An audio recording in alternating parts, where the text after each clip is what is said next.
Hey y'all, it's Boy Joe. Welcome back to Anomalous. Today looking at a cup of claustrophobia. Claustrophobia. Here we go. Now, unlike, say, the arachnophobia episode, this isn't going to induce claustrophobia. It's more like, I don't know how to say it, but basically, in case you don't know what claustrophobia is the fear of enclosed spaces. Funny because I'm skinny enough for that. I also don't like claustrophobic spaces, except I'm not claustrophobic. Thick, choking, pressing in from all sides. Too much, too thin, too tight. No space to breathe. Each swallow shrinking me further. Ribs caving, lungs screaming, but there's no room for air.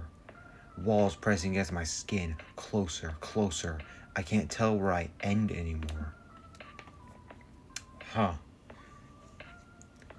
Yeah? Ooh. Okay. I want to tell you that the name is not even a name. It's a proverb and perfectly encases claustrophobia.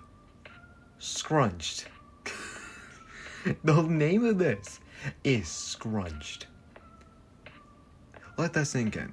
Alright, here it is. It's a little awkward because your mouth is out. You would think that claustrophobia, because of it turning her into a scrunch, would give her a death scene, but no. Alrighty then, that is the cup of claustrophobia. If you enjoyed this episode, please stay tuned for the next video. Bye bye.